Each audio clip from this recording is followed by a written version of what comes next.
everybody, this is Steve 87th here. It's been a while since I did a video. I'm probably going to put out 2 of these today. I've been doing a lot of traveling lately. These are some scenes from Toulouse, France. I had to go there and do some work. I actually got to go to a plant that does forging. So I got to see him actually smashing titanium rods into something that was useful. So I stayed in the city center where there was the large opera house and city hall, which are some of the pictures that you're seeing that we went to go through. Got to go through it on a little tour and all that kind of stuff. It's actually a working city hall, which was kind of cool. And it's, a couple of 100 years old, so that was kind of fun to do. Airbus also had a small museum there, which we went to visit. I didn't really see a bunch of things that I liked. It was kind of cool. There was an A380 and a few other things, planes that were in there and all that. This is the belugas that sit out on their runway over there in Toulouse, France. And then they did have this model of a tie-wing fighter that was all Lego. I also celebrated my birthday while I was there. So the local restaurant got me cake and ice cream. That was kind of fun. The rest of my group hadn't showed up yet, and so that was pretty much my France trip. I was off to California for a training trip where I got to spend a little bit of time going to some of the hobby shops. This is the original Whistle hobby shop, which I went in and got some things. It's on old Route 66. Tried to go to Railmaster Hobbies. They were closed. Inside, this is Whistle Stop's cases that they had. So Whistle Stop is kind of a new and old train store where they resell a bunch of different things and all that. But I just thought it was kind of cool. They do have a web presence and all. So I took some pictures of their glass containers and all of the brass that they had and some of the different items that they had. This is obviously a really old train store. Again, it's the original Whistle Stop in the LA area. One thing that was really cool, these display cases from Showcase Express out of Huntington Beach. Really kind of cool. They're aluminum interlocking cases that you can get scenes for them, or even glass case covers and all that kind of stuff. It was really kind of neat. You guys should go check them out. This was kind of a display that I saw, and then this was their webpage. And I'll put their link to the website below into the comments. But for any of those wanting to display stuff, this was really, really cool and decently priced. And while I was out driving around, I decided to go to Burbank's House of Hobbies. Now, not a traditional train store, but they have every paint that you could ever imagine and a huge selection of HO scale and some N scale vehicles, especially by some of the more modern ones. Burkina is one of the ones that comes to mind right off the top. But they had rows and rows and rows of paints and decals and things like that. The good thing is they are online also. Just check out Burbank House of Hobbies. They also have regular models and things like that there for anybody who wants to do that. Really, really good, thorough shop. So now it's what did I get while I was at those hobby shops? Well, besides a couple of magazines, I was also able to get the iconic replica fire engines. So this is actually one of the La France fire trucks, most famously shown in Emergency as Engine 51, but they also have a San Francisco version, which is the white over red version of the same truck. So it's pretty much all the same layout and all that kind of stuff that iconic replicas have. And they also did a Chicago version as well.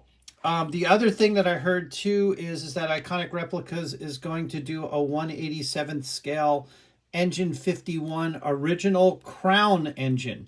So for any of those who've ever watched Emergency, that was the truck that was in the first year that had the open top that, they rode around in. There was no cover on the top of it and all that. So that's kind of cool news and information for people checking up. So at Burbank, like I said, I did my shop of all kinds of paints and things like that. Finally found some blue tack. This is the stuff that can hold all of these little mini prints and stuff like that to something so that you can paint them.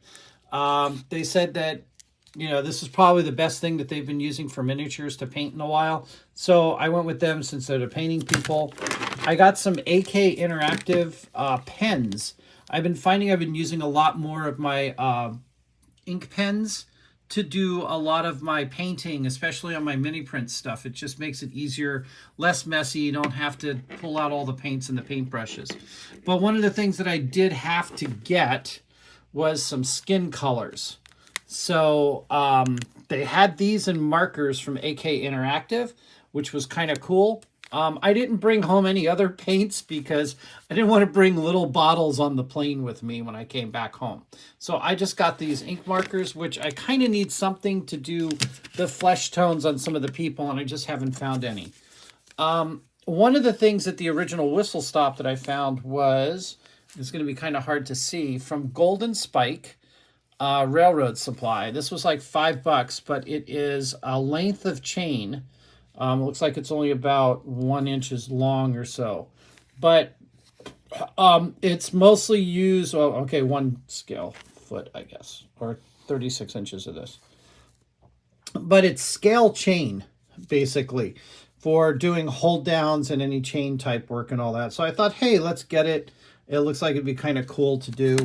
God, it is really, really tough to see how small the chain is. If you look at that, and if you look at the tip of a Sharpie, okay, so that's how tiny, tiny the chain is. So really kind of cool for heavy details, dioramas, you know, chaining down things or something like that. And then last of all, they had just a bunch of, you know, different, decals and things like that. And I didn't know that they had this, but Microscale has just these different types of warning symbols and things like that. So I thought that this would be kind of good on trucks or other boundaries and things like that to have around. You could use them on the ground. In some places, they do like the tape on the ground for warning things and all that. So I thought that was kind of a cool little thing to get for those. So those were my model shop hauls from California. Like I said, I went to the Railmaster shop. They were closed because they had an electrical problem. Arnie's Trains was closed on Sunday, and that was my only day to really get out and do anything in California. So that was kind of it. But I was really surprised at how many hobby shops there were in the LA area. That made it kind of nice to go around. Pricey, yeah, but that's just LA, but they did have some unique things.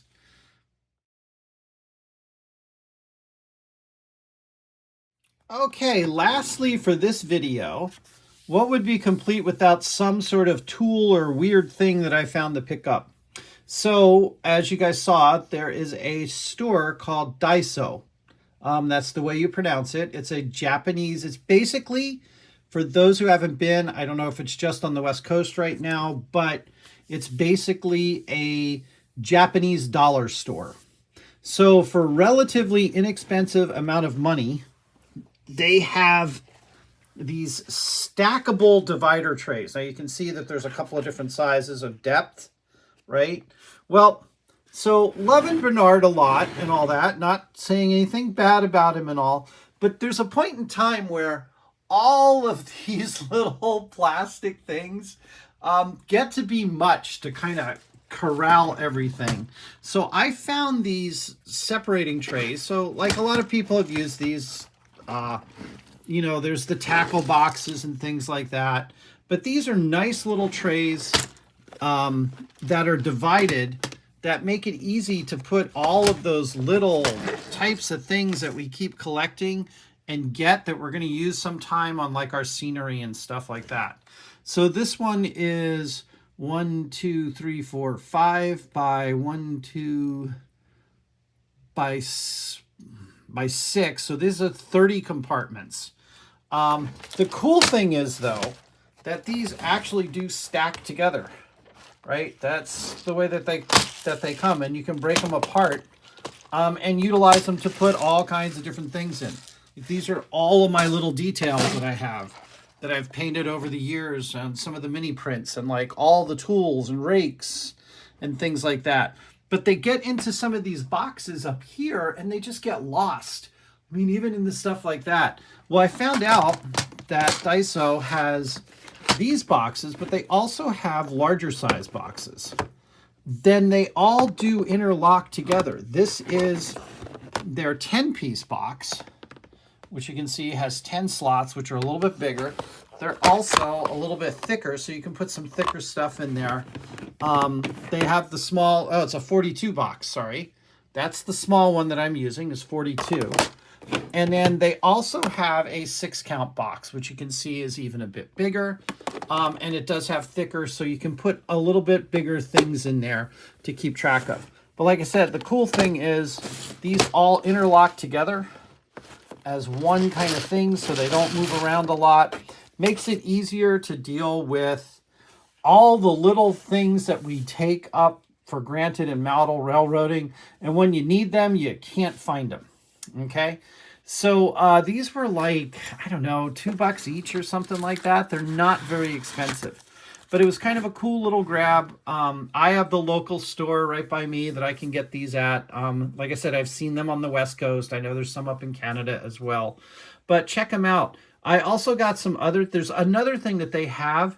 I didn't buy any at the time, but they also have the storage, the, what do you want to say, the container boxes that are for displays. So if you're doing little tiny dioramas, or you want to show off a car or a truck, they have these boxes that are small, easy to use, have a black stand. They even have like mirror stuff to put behind them, and other different types of backgrounds that you could use. So it's a good store to kind of look at. Again, it's a dollar store, so, but it's more Japanese style dollar store. So things are a little bit smaller, not so much cheaper, but there's a lot of different things, lots of different makeup things and stuff like that, which could be used for weathering, the brushes and things. So if you get a chance, go check them out. Okay, this is Steve87 saying that's all I got for this week. Things have just been really busy between life and work and some personal issues and things like that. Stuff has just kind of been rough. So it's been why you haven't seen me around or heard me talking or getting any videos done. But, you know, that's the way life is right now. So I'm trying to do the best that I can. So everybody take care. And there's going to be another video coming out soon to show all of my mail calls in the last couple of weeks. Okay, everybody, this is Steve87 saying have a great day.